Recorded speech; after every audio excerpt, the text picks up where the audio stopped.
Adam here with Brooksaw Antiques. Today we have this 1959 Royal Futura 600 vintage portable typewriter. I'm going to show you how to use the functions and make sure they all work. Up top is the adjustable paper guide. This helps you guide the page in straight. I'm going to line that up with the edge of the platen, which is the main roller that feeds the paper. And this has magic margins. I'll show you how to use those once I load the page. This is the paper bail that sits on top. It's got two adjustable rollers and a scale. So right now the margins are on pretty close to the edges. But if I wanted the right margin closer to the middle, then you just put the cursor where you want it and push the magic margin button on the right side and it sends the margin magically to that spot. If you want it closer to the edge, you hold the carriage release, which is behind the knob there, and the magic margin at the same time and push it to where you want it, let it go, and that's where that margin will be. Same concept with the left side. If you wanted it in the middle, then you just push the left magic margin and it magically sends the margin to that spot. If you want it closer to the edge, you don't have to hold the carriage release on the left side because it will let you push it, but you do have to push the magic margin button and then you just let it go where you want it. Want it right there on the edge on 0. And so now we have maximum clearance for this page here.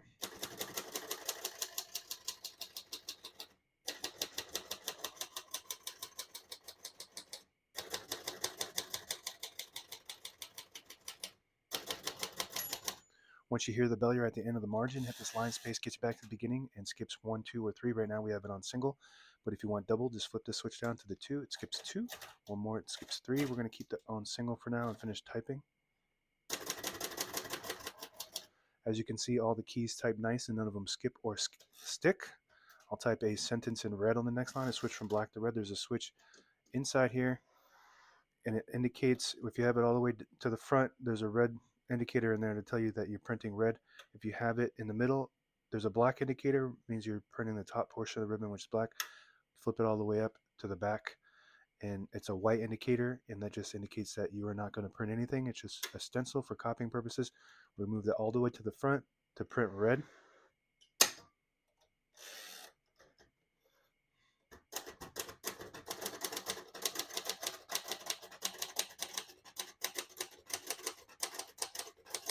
Absolutely beautiful typing machine, very high quality, all metal, and the print is unique for Royal type portable typewriters. It's called Bookface, and it's pica, which prints 10 characters per inch.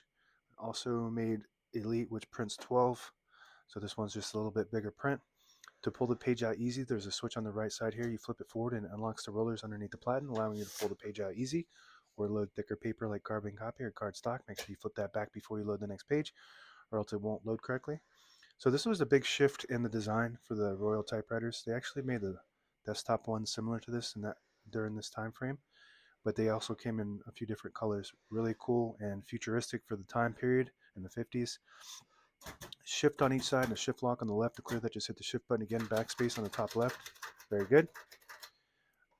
Margin release on the right side. When you get to the end of the margin, there's a mechanism that blocks you from printing. Hit that margin release button. It does allow you to go all the way to the end.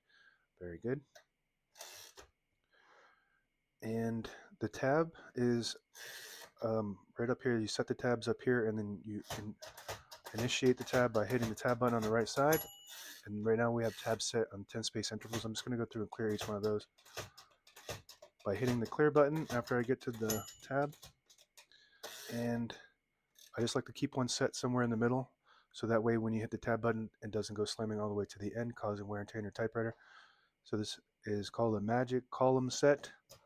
Same thing, it's just a tab set, and it just sets that that tab right there. And you can set as many tabs as you want on this model. I think that's it for the keyboard. Open the hood with this button, and I'm going to put the color back in the middle for black. Touch control on the left side here. So you just push it to the front, and then you can move it, and then the farther right you go, the more tension there is when you hit the keys. You do have to hit them a bit harder for them to print, but they respond faster. So you just want to play with that and see what you prefer as far as touch control goes. All the brand new ribbon is loaded on the left, so it's pulling clockwise to the right. If you want to switch a direction, the switch right behind the touch control, switch it to the left, it'll pull counterclockwise to the left.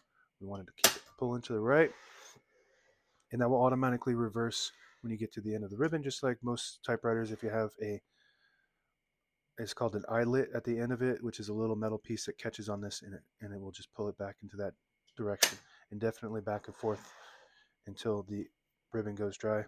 Carriage release behind each knob here. Very good. And this has a carriage lock. If you flip that down, it will lock the carriage in the middle. And you flip it up, unlocks it. And this button, if you push it in, disables the spacing so you can get to an exact spot on the page. You let it go, you get the clicks. Each one of those clicks is one space, in the same concept with this lever here. You flip that forward, it disables the spacing. When you turn the knob, you flip it back, you get the clicks. And that's it. Now available on eBay or Etsy. Search Brooksaw Antiques.